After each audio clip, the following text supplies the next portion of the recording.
Cet homme-là, c'est Dave Petitqui. C'est un défenseur du territoire Nerisou, membre des Gardiens du territoire et un des cofondateurs de l'Alliance MAMO, un réseau formé pour freiner ce qu'il appelle la coupe forestière incontrôlée. Avec la batteuse, tout est écrasé sur leur passage. On dirait que les arbres pleuraient. Et quand ils étaient coupés. Là, moi aussi, j'ai pleuré. Ça m'a fait quelque chose. Nos médicaments, nos médecines traditionnelles, c'est tout, plupart, qu'est-ce qui est non commercial pour l'industrie forestière. Le non commercial, il est saccagé, il est détruit pour être remplacé par du commercial, comme le pin gris. Il n'y a plus grand-chose, là, du bois naturel. Là. C'est tous des arbres qui ont été replantés. C'est les arbres qui ont été replantés, des pins gris, il n'y a pas un arbre il n'y a pas un animal qui mange ça. Il n'y a pas un orignal qui va manger ça. Un ours qui va passer à côté. T'es arrogant. En ce moment même, il bloquait la route empêchant les machines de couper sur son territoire ancestral. L'homme à droite, c'est un bûcheron, et il n'est pas très content de ce qui s'y passe. Mais attendons une minute. Avant de parler de Dave et sa gang, il faut revenir un peu en arrière.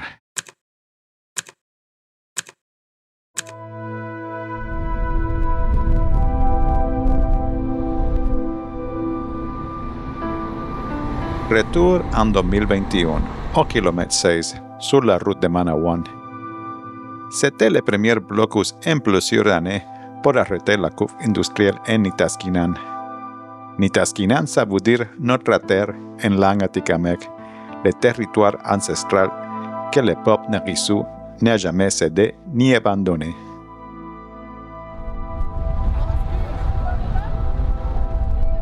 Voici Ivan Boivin, un défenseur du territoire Nerisou de la communauté atikamekw de Manawan.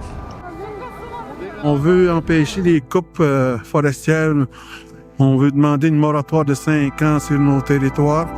J'ai réussi à réveiller une communauté avec d'autres personnes, puis je suis bien content.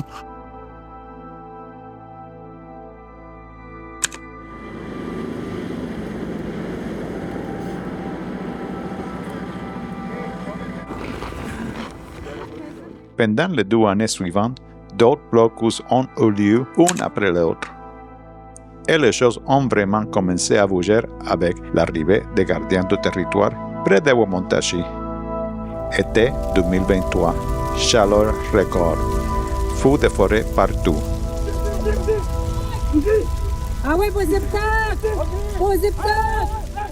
Les gardiens se sont mobilisés, organisant des brigades de fous pour protéger les cabanes de chasse, les territoires de trappe et la forêt elle-même. Les chalets, t'es sauvé. La maison, caméra tombe. Plus tard cet été-là, ils ont tenu une conférence de presse.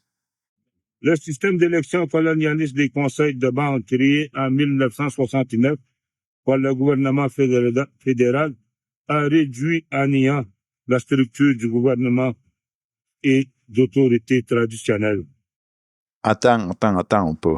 Il faut qu'on prenne un moment pour bien comprendre ce que Dave veut dire. Les conseils de bande ont été amenés par la loi des Indiens, dans le fond. Ça a commencé en 1876. Ça a été imposé par le fédéral, en fait. Et c'est ça pour vraiment, carrément, là, enlever les gouvernances tribales traditionnelles, les éradiquer dans le but. Là. C'est vraiment un objectif du gouvernement pour nous assimiler, en fait, et pour contrôler aussi. Dans le fond, c'est qu'ils ont sorti nos ancêtres du territoire qui étaient nomades et ont imposé la loi des Indiens. Ils les ont mis en réserve dans une bande indienne qui est fédérale, qui appartient à la reine, au roi, à la royauté d'Angleterre. Dans cette réserve-là, le conseil de bande a des pouvoirs administratifs selon l'article 81 qu'il peut émettre, mais dans les limites de la réserve. En dehors d'une réserve, il n'y a aucun pouvoir administratif qui peut être émis par un conseil de bande. Mais c'est ça la réalité, c'est que le conseil de bande n'a pas d'autorité sur les territoires ancestraux, seulement sur la bande. Mais le problème, c'est que le gouvernement travaille avec les appareils coloniaux qu'ils ont mis en place, les conseils de bande, pour justement faciliter l'exploitation du territoire.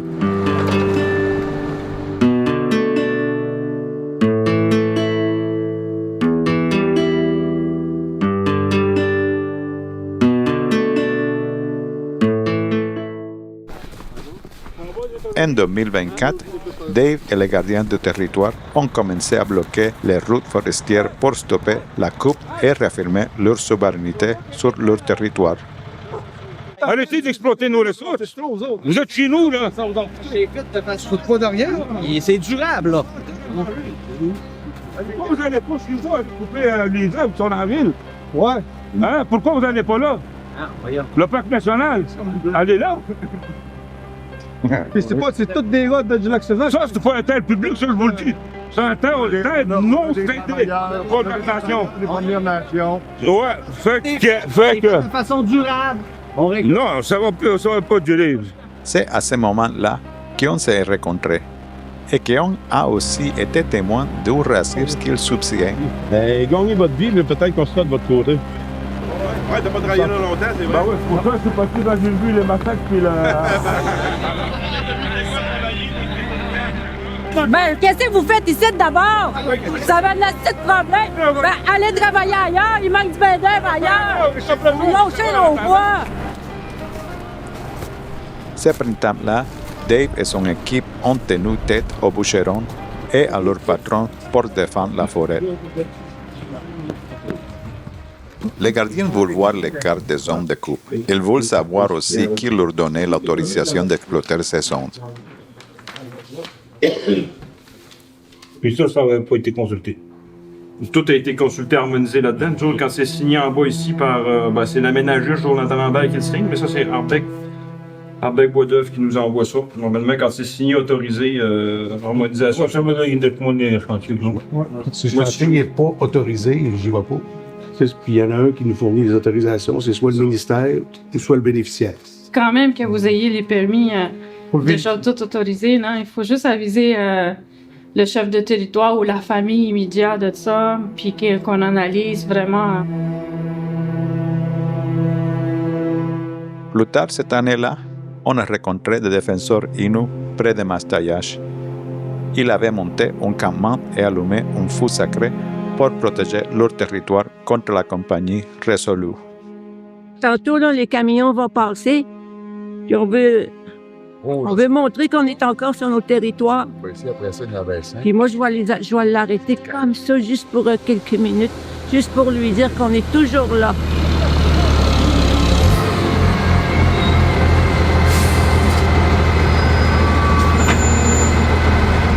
Moi, mon nom, c'est Chani Pierre. Je viens de Matamekos.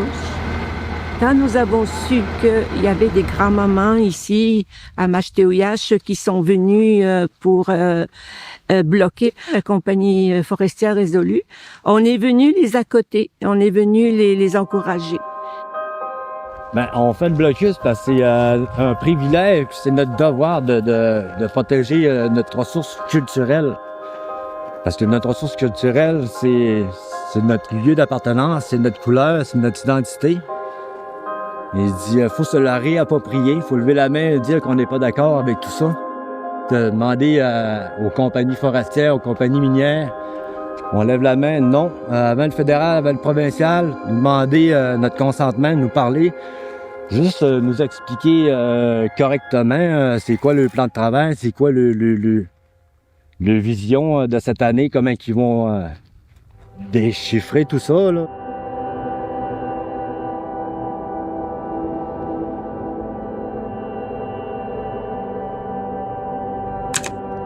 Printemps 2025. Le gouvernement de Québec dépose le projet de loi 97. Une loi qui aurait, en gros, remis le contrôle des dernières forêts du Québec à l'industrie forestière. Le projet de loi remplace les garanties d'approvisionnement par des licences d'aménagement forestier durable et allonge de 5 à 10 ans la période de validité des droits forestiers permettant d'approvisionner une usine de transformation de bois. Le projet de loi modifie la loi sur l'aménagement et l'urbanisme afin de retirer le pouvoir des municipalités locales de régir la plantation et l'abattage d'arbres. Les gardiens du territoire se sont alors alliés à d'autres nations à travers l'Alliance MAMO pour se faire sonner l'alarme. Nous autres, notre combat, c'est pour protéger la Nitaskinan pour nos petits-enfants, nos arrière-petits-enfants. Je ne veux pas que nos petits-enfants rentrent en territoire et qu'il y ait le même combat qu'on fait aujourd'hui. Pendant l'été, la résistance s'est étendue à travers la province. Des blocos routiers, des blocos ferroviaires et un campement permanent, le Camp Souveraineté, établi pour surveiller les coupes illégales sur le territoire Nérisou. On est ici pour la loi 97. Mais il explique ça aux gens. Il y a beaucoup de gens qui ne savent pas c'est quoi la loi 97. On lui donne les explications.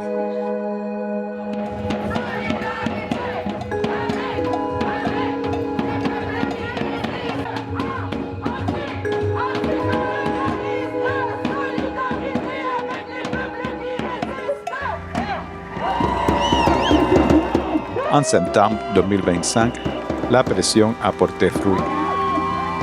Mais d'abord, Québec recule sur sa réforme du régime forestier. Le premier ministre a décidé de retirer son projet de loi 97 qui a soulevé de nombreuses critiques chez les scientifiques, dans l'industrie et aussi, bien sûr, chez les Premières Nations.